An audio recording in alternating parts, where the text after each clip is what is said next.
Hey, Programming 11! So, I wanted to make a quick video that explains what this project is all about and give you sort of an idea about what the final product could look like. Just a reminder that you can design your interface however you want, and this is just one example of an interface. It does suffer from one flaw, and I'll tell you about that as we go forward.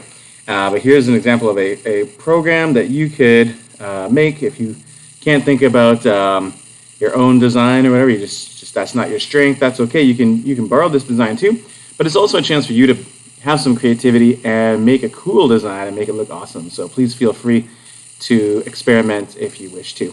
Okay, so this is basically the project. We're using all the graphic user interface stuff that we've been talking about, watching videos about and practicing, and we're going to make a drawing program. So there's some videos out there for every single one of these topics, but putting it together is its own challenge. So definitely ask lots of questions, make appointments for flex time if you're remote. Even if you're not remote and you're finding you're not able to get all your questions answered, please make appointments and come on in. The idea here is that I guess first off, there's a toolbar that is on one of the sides. I mean, I guess it doesn't have to be a side, but probably makes sense. You can position it however you want, just a rectangle, but you could make it fancier. There's going to be at least 6 color buttons. I have, I believe, 8 here, but you can do as little as 6. And the colors, you can choose any. This is a nice rainbow of colors, but if you would prefer to make it shades of gray or the purple drawing program, then that's okay. You can choose the colors as you wish. Just make sure they're different. If they're too similar, then that's not that good. So, if there are at least shades of gray, make sure there's like a dark and a light and different, saturations and brightnesses and such. So you have to have 6 color buttons, and all buttons, actually all things should be tactile. So everything, including the slider, the indicator doesn't have to be tactile because you don't click on it. Anything that you can click on and interact with should be tactile. So you need your color buttons. You need a slider that changes the thickness. So here's me drawing a, mine's broken. Here's me drawing red, and as I go down, I draw a skinnier line, and I can draw an even fatter line. Wow, cool. So there's a thickness slider. Notice it's tactile. You can just make the knob tactile if you want, or you can make the whole thing tactile. It's up to you. So that's required, and it should control the thickness. It should also control the thickness of our stamp tool, but we'll get to that when we talk about the stamp tool. There's also an indicator. So when you select the different colors, the indicator should change color, and as you adjust the size, the indicator should change size as well to reflect your current settings. If you make it a circle, great. You don't have to. You can just make it a single line that grows and shrinks as you choose these things. That's great. Go for that. You'll also make a stamp tool, and it also should be tactile. When you click on it, it will turn it on, and then all of a sudden you'll be drawing that picture.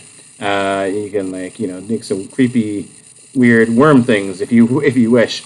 If you adjust the size, then it should get bigger as well. So you just need to adjust the. Oh man, it's getting pretty gross. You know how the image function has 5 arguments, right? So the last 2 arguments are the width and height. So you could plug in the thickness variable into there and make it change accordingly. So that's the stamp tool, and when you click it, it should turn off. So it goes back to drawing lines. Click it, turn on, and notice how it's highlighted. In my case, it's highlighted in red to show me that it's currently active. I would recommend not putting it on the side like I did here. That was a mistake. I really should have put it on the toolbar and just made my program a little longer. So highly recommend putting it on your toolbar. You'll save yourself some trouble. Unless you have some good reason not to do it, I would make that change. Last but not least, there should be like a new button that erases everything. We'll talk about that a little bit later. It's pretty straightforward to do. 1 line of code. You basically just clear the whole background by calling background, and then your tools get drawn on top. That's why you see the whole thing flash. We can't clear the separate layers separately. I mean, I guess you kind of could. There is probably a way to do it, but that would be fine just to call background and flash the whole thing and start afresh. There is load and save as well, but for load and save, we will do separate videos on that. It's not required, but you will be able to do load and save coming up. Let me just check the assignment description. If I missed anything. Oh yeah, so make sure there's both circle and rectangular buttons.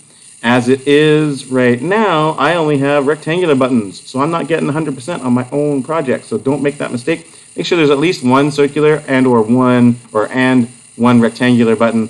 Make those. You can design them otherwise however you want. I think that's all. I think that's it. Yeah, and this is the document that summarizes it. The due date for this is going to be on Monday. I guess if this is quarter one, it's going to be due on Monday, October 5th, I believe it is. Let me just double check. October 5th, that's right. So technically due at 11:59. So if you're in 1-1 right now, remote learning, then you'll have a class to come in and ask questions if you don't somehow finish it. If you are not remote, if you're 1-2, you'll have a day when you go remote to finish things off, ask questions in teams, and even come in for flex time, just in case it doesn't go well for you. It's a pretty big project. It's quite a lot of things to do, so do make sure you get your questions asked, and hopefully that goes smoothly for you, okay? Okay, thanks everybody. Good luck on this project. Ask lots of questions, and we'll see you soon.